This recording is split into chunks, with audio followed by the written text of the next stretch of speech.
Donc, parmi les chansonniers datant du XIIIe et du XIVe siècle qui nous sont parvenus, 9 sont dotés de miniatures à des degrés variables. Joseph Anglade, probablement un des premiers à s'y intéresser, en recensait déjà 7 dans un article daté de 1924. Cet article se voulait une étude préparatoire à une monographie, l'iconographie des troubadours, alors en préparation, qui n'a jamais apparemment vu le jour. Depuis, le sujet des miniatures est longtemps resté en friche, du moins jusqu'aux années 80 et au renouveau de l'étude des chansonniers, années 80 au cours desquelles de nombreux philologues tels que Maria Luisa Meneghetti, Angelica Rieger et Geneviève Brunel-Lebrichon se sont penchés sur le sujet. Plus récemment, l'étude de ce sujet a pris son envol avec la parution, assurée par Françoise Villard et Jean-Loup Lemaître, des portraits de troubadours, qui permet enfin un accès aisé à ce corpus, ainsi qu'avec l'étude d'historiens de l'art comme Giordana Mariani Canova. Donc les miniatures que l'on rencontre dans ces chansonniers sont de deux types. Nous avons des initiales historiées, dans les chansonniers A, I, K et N, et des miniatures indépendantes de l'initiale, comme dans les chansonniers M et H, auxquels s'ajoutent les dessins marginaux présents dans le chansonnier N. Le corpus est loin cependant d'être homogène, et les miniatures des différents chansonniers répondent à des projets différents. De nombreux critères permettent de les différencier, notamment du point de vue des rapports qu'entretient l'image avec le texte et avec le contexte général du manuscrit. Tout d'abord, 6 de ces chansonniers sont vénètes, ou de modèle vénète pour M, tandis que 3 sont originaires du Languedoc.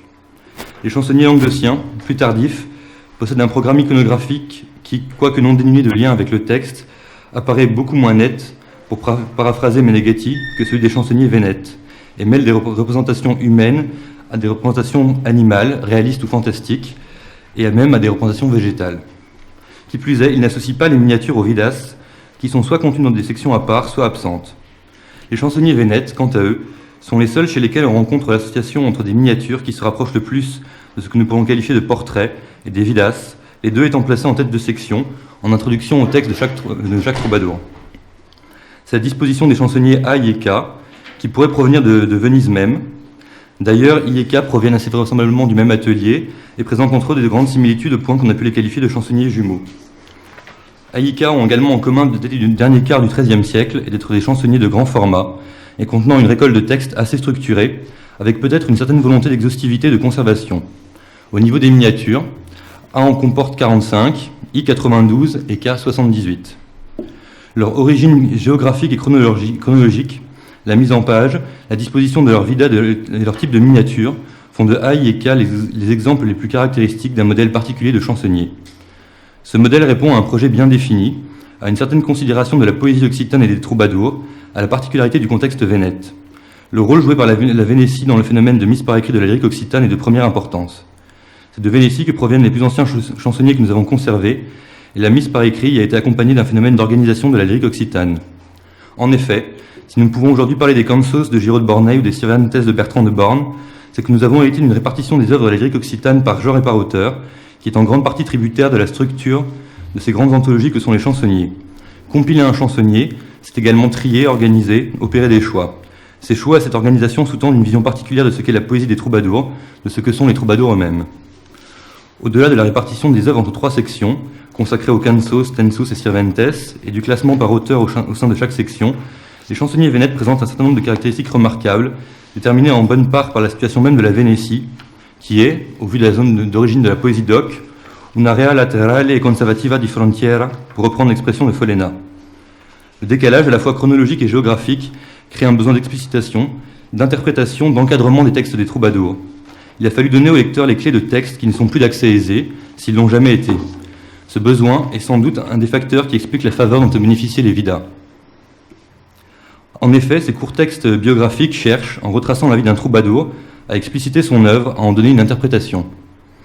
Sans s'attarder sur le problème de l'origine de ces vidas, on remarquera tout d'abord que leur contenu s'inspire très largement des œuvres des troubadours qu'elles concernent, cherchant dans les poésies des détails biographiques. En effet, les auteurs des vidas et les miniaturistes, étant à la fois récepteurs de textes déjà existants et auteurs, mêlent interprétation et imagination, dialoguent avec les textes, les comprennent d'après leurs propres critères, ceux de leur époque et de leur milieu, et les transforment en leur donnant un autre sens, en les recréant, en voulant leur donner un sens fixe, établi, qui puisse donc servir à expliciter les textes et à fonder une interprétation. Cette préoccupation biographique est donc au cœur de la réalisation des chansonniers. Notamment, en compilant, il a fallu se préoccuper de l'attribution des textes, les ordonner, les classer. On sait d'ailleurs la faible proportion de textes anonymes dans la lyrique occitane. Et cette importance se manifeste matériellement dans ces choix signés par la vida à l'encre rouge et la miniature au début de chaque section d'auteur, ainsi que par la reprise du nom de l'auteur encore à l'encre rouge avant chaque œuvre. Ces éléments donnent une consistance nouvelle à la notion d'auteur, servent à leur tour à fixer une lecture, une interprétation dans ce que Laura Kendrick qualifie de circularité herméneutique. Le texte et l'image encadrent les œuvres, constituent ce que Maria Luisa Meneghetti a pu appeler un double filtre métatextuel. Au-delà de la volonté d'expliquer le texte, il est possible que l'on ait cherché à doter les troubadours d'une dignité nouvelle, celle d'auteur. En expliquant l'œuvre par la vie de celui qui l'a composée, en cherchant ce qui le caractérise, ce qui le différencie des autres, on s'éloigne de la pratique médiévale classique du texte, cherchant à cacher son auteur. On donne à des auteurs vernaculaires une dignité et un statut qui jusque-là leur échappaient, et leur figure, matérialisée dans le manuscrit, peut servir de caution au texte présenté, le troubadour faisant presque figure d'autorité, dans un contexte où la lyrique occitane devient l'affaire de spécialistes. On est toutefois en droit de se demander ce que recouvre exactement cette notion de portrait, qui assurément diffère de la nôtre.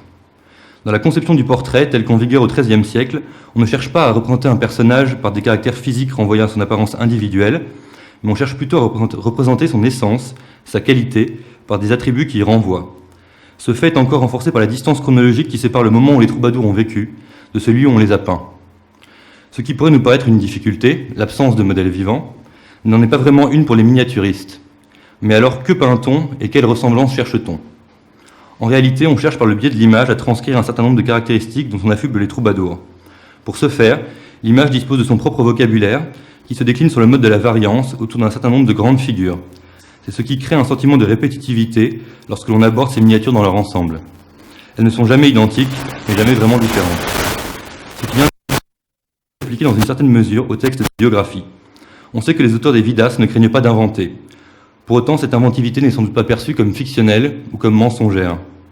Le texte, autour d'un certain nombre de qualités, de formules et de motifs narratifs, tisse pour chaque troubadour une vie et un caractère qui correspondent à la nature du troubadour telle qu'elle est alors perçue. Donc, je vais à présent tenter tout d'abord de prouver l'existence de correspondances entre l'image et le texte, entre leur vocabulaire. Puis je tracerai à grands traits la structure de ces deux vocabulaires tout en présentant la méthode employée pour les analyser. Un certain nombre de points peut nous amener à croire en l'existence d'un lien fort entre texte et image, notamment dans un premier temps, au travers de l'analyse ponctuelle de certaines correspondances. Dans certains cas, en effet, la vida du troubadour, porteuse d'un épisode marquant ou évocateur, donne son sujet à la miniature. Ces cas, assez fameux et assez aisés à repérer, sont assez fameux et assez aisés à repérer. À titre d'exemple, on pourrait évoquer le cas de Geoffrey Rudel, qu'une miniature de I représente en train de mourir dans les bras de la comtesse de Tripoli, d'après l'anecdote qui est racontée dans sa vida. Parfois, l'allusion qui donne son sujet à la miniature se limite à une seule phrase tirée de la vida, comme pour Giraud de Bornei, qui est ici représenté accompagné de ses dos contadors que contaban las suas chansos, comme le dit sa vida. Parfois, cette allusion peut même se limiter à un seul mot, extrait de la vida, comme c'est le cas pour Peire de Valeria, qui tient dans sa main droite une fleur, ce qui se rapporte au terme de flors présent dans sa vida, et fait vers des follas et de flors et de cans et d'ausels. Donc ces miniatures un peu particulières ne forment toutefois que la partie émergée de l'iceberg, si on peut dire, et une fois mise de côté, le reste présente un aspect assez uniforme, dans lequel on voit se dégager quelques grandes figures, sans pouvoir encore clairement établir une typologie précise ou des correspondances exactes. En effet, la plupart des miniatures semblent se construire au travers de motifs récurrents qui se rapportent à des mots précis du texte. C'est ce que ces cas isolés ont le mérite de nous démontrer. Portons maintenant notre attention sur la structure même des vidas. Lorsqu'on les compare les unes aux autres, celles-ci présentent un grand nombre de similarités dans leur construction, dans leurs formules, dans leur désignation des troubadours. On y trouve un certain nombre de termes et de formules récurrentes. Ce phénomène s'observe le mieux pour leur première phrase, qui se construit généralement autour d'un schéma, nom du troubadour, sifu de, nom de lieu, et fou. Et là, nous avons une première désignation que je pourrais qualifier de désignation sociale.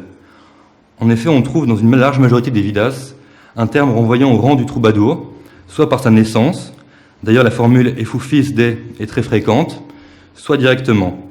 On peut regrouper ces désignations en un certain nombre de catégories. On aurait tout d'abord les personnages donc laïques et non nobles, comme les serviteurs et les personnages de basse extraction, bourgeois et marchands et jongleurs. On aura ensuite un groupe des nobles qu'on pourrait décomposer entre les pauvres chevaliers, pobres cavaliers, les cavaliers, castellans, les barons et les grands nobles, désignés par des termes comme gentibars, vescons, marques. Enfin, les rois, qui ne sont pas très fréquents. On a ensuite les dames, et un groupe un peu plus clérical qui rassemblerait donc les maîtres, les chanoines, les clercs, ainsi que également les moines et les évêques. Cette désignation est généralement suivie par un certain nombre de formules récurrentes évoquant les qualités du troubadour, c'est-à-dire ses qualités personnelles ou ses qualités dans l'exercice de l'art du trobar.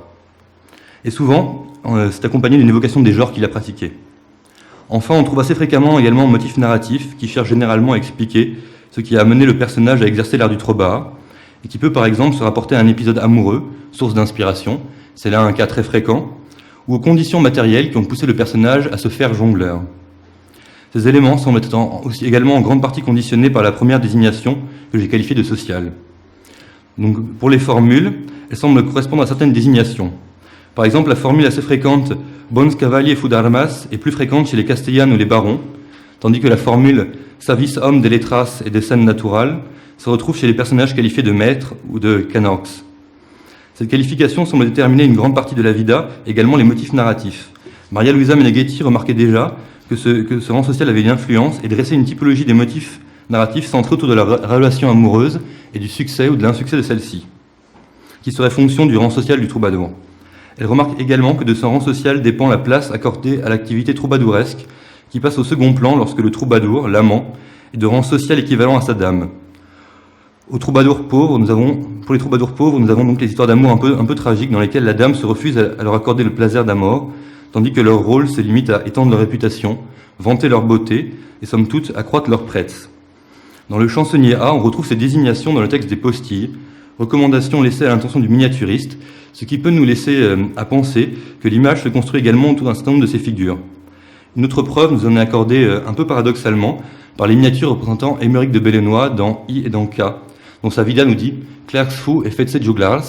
Et nous avons donc dans K une première représentation d'un clerc, donc portant la tonsure, vêtu cependant plus à la mode des jongleurs.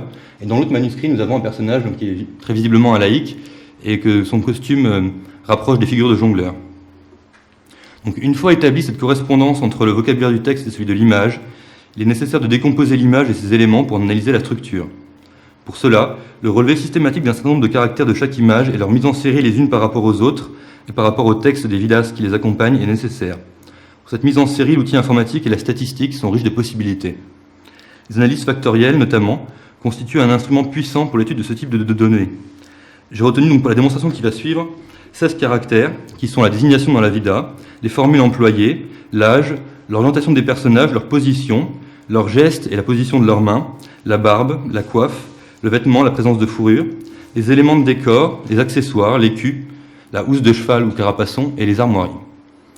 Donc je vais tenter d'illustrer brièvement ma méthode par un exemple précis, celui des troubadours représentés en armes dans le chansonnier I, qui a la particularité de contenir de nombreuses représentations de troubadours en chevalier avec une grande diversité. Donc les nobles y constituent environ la moitié du corpus, environ une quarantaine de miniatures sur 92. Alors si on regarde ce premier graphique, donc qui est le graphique 1 de l'exemplier, qui représente la représentation des modalités, la répartition des modalités sur un espace factoriel au terme de l'analyse des correspondances, on remarque déjà l'existence de plusieurs groupes. Donc, en haut à droite, on aurait un premier groupe qui pourrait correspondre aux non-nobles dans un sens large. On retrouve des désignations comme clerc, maître, monge ou évêque, ainsi qu'un peu plus à part comme jongleur ou bourgeois, et des éléments comme la tonsure, etc.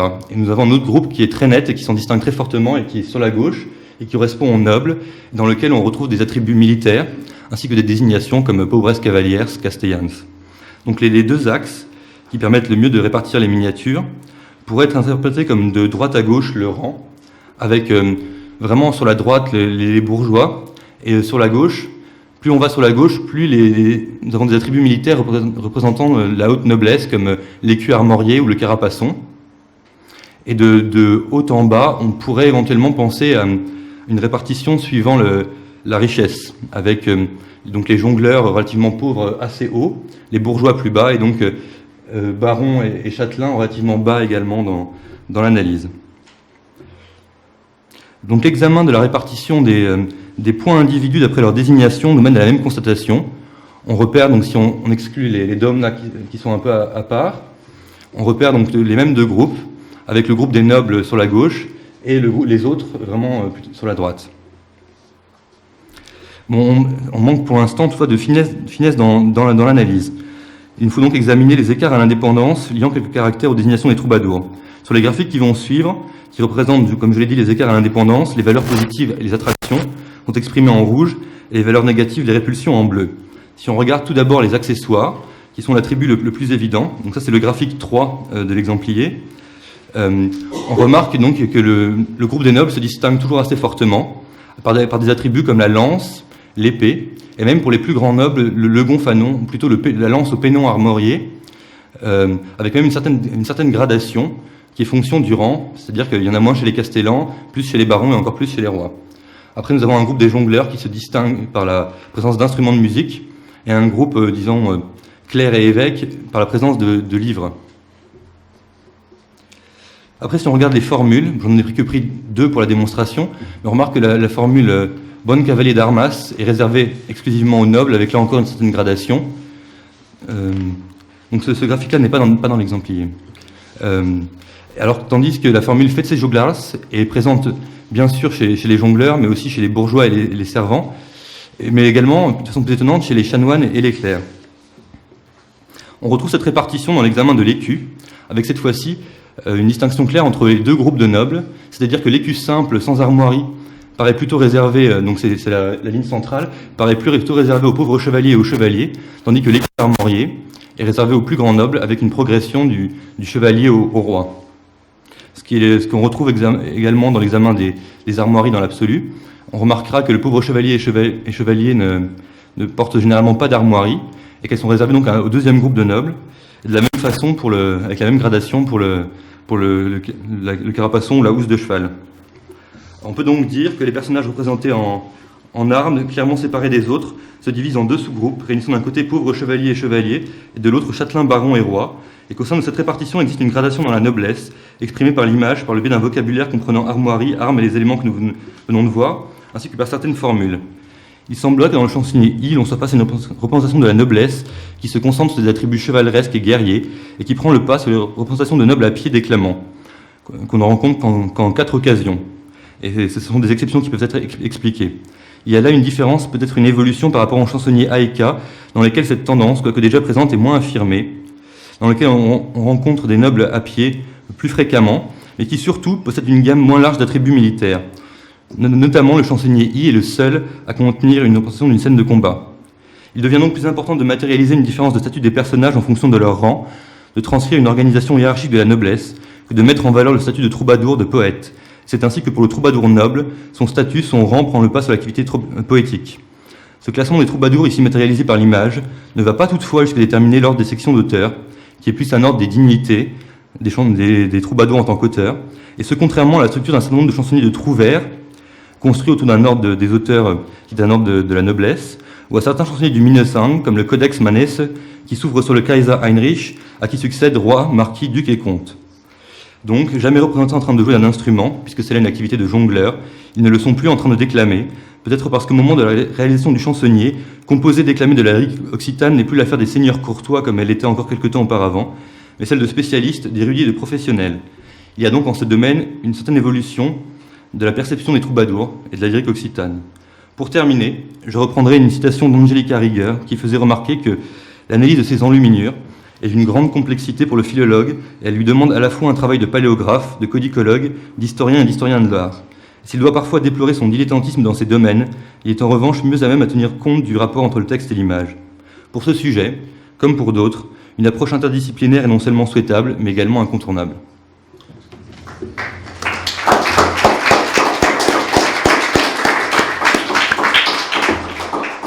Des questions ?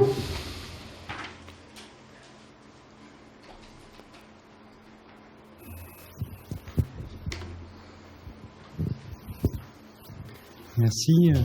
Je voulais vous demander, les chansonniers Aïka sont bien apparentés, mais les jumeaux sont seulement Iïka. Ils sont seulement Iïka, effectivement. Oui. Et je voulais vous demander, pour la représentation d'Aymeric de Bellennoy, on a dans K une figure de clerc qui est nette, dans I, la figure que vous pensez être de jongleur, mais qui ne me paraît pas aussi convaincante que cela. Je ne sais pas bien comment interpréter la petite coiffe. Par ailleurs, il n'a pas les mains occupées, il n'a pas d'instrument. Donc, pour tirer cette image du côté de jongleur, sachant que ce sont des manuscrits jumeaux, alors justement, de ce point de vue-là, quelle est éventuellement la parenté iconographique entre les deux grands chansonniers d'un point de vue général, et ce qui permettrait évidemment d'apprécier la valeur et la signification des différences telles que celles de cette figure. La représentation que j'ai interprétée comme une représentation de jongleur, c'est par rapport à la mise en série. La plupart des jongleurs représentés n'ont pas d'instrument, c'est plutôt assez rare. Ça correspond souvent à des formules dans le texte Soben Violard, mais ce n'est pas le cas majoritaire. Souvent les jongleurs se distinguent par un vêtement plutôt simple, qui est souvent constitué d'une simple cotte. Ils ne portent pas de surcopartie ou de manteaux assez riches. Et ils sont généralement en train de déclamer. C'est pour ça que ça ressemble plus à une représentation de jongleur que celle d'un noble à pied, par exemple, ou d'un bourgeois qui serait plus richement vêtu. Mais alors, est-ce que dans les figures de jongleur, il y a le capuchon? Est-ce qu'il y a dans ces figures de jongleur la petite coiffe blanche? Est-ce que ces éléments sont récurrents de façon suffisante pour arguer de ces... Disons que ce ne serait pas la figure type du jongleur, effectivement. La cale pourrait renvoyer vers... elle est relativement fréquente chez les laïcs de manière générale. On la retrouve aussi chez les pauvres chevaliers, par exemple. Mais on ne la trouve jamais chez les clercs, par exemple. Donc les clercs portent la tonsure et portent rarement de coiffe, voire jamais. À part quelques fois, chez certains chanoines, un bonnet rond, un bonnet de maître un petit peu... mais il n'y a pas ce genre de coiffe chez les clercs. Par contre, effectivement, le vêtement qu'ils portent dans le cas n'est pas un vêtement de clerc, ce n'est pas une robe de clerc. Et le tissu, peut-être revenir sur l'image, ce sera plus simple. Le tissu est un tissu à motif que l'on retrouve plus souvent chez les laïcs. Est-ce que je... C'est juste avant. Ah. Vous allez d'abord montrer Geoffrey Rudel, ensuite D'accord. Heinrich de Vallenoy, ensuite Prieur de Vallenoy. Le PowerPoint est un peu lent. Voilà. Ah. C'est celle d'avant, c'est Livre de Borneille, mais... Non. Ah. Je vais reconnaître.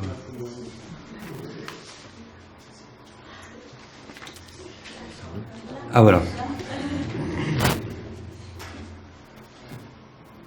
Donc effectivement, enfin... Il y a la gauche et la chevelure qui déborde. Ça aussi, ça m'intrigue un peu. C'est vrai que les cheveux longs sont... Les cheveux longs sont très fréquents dans les miniatures. Hein. C'est la coiffure la plus fréquente. Est-ce qu'on a cette représentation de la coiffure, c'est ça?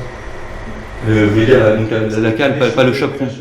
Oui, les cheveux qui dépassent sont fréquents, effectivement. C'est pas évident de l'interpréter comme jongleur.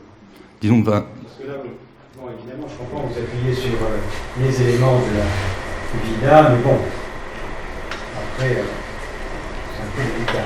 C'est-à-dire que si vous aviez cette figure sans la vida, oui. Qu'est-ce que vous auriez dit sur l'interprétation de la figure? De manière générale, on peut le rattacher au groupe, le groupe des Sirven, Joglars et Bordiès, et plutôt donc soit aux serviteurs, soit aux jongleurs, puisque le vêtement est relativement pauvre, et cette forme de capuche, on la retrouve plutôt chez les personnages moins riches. Donc,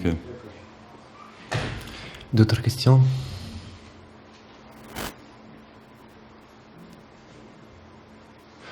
Alors on passe à la prochaine communication.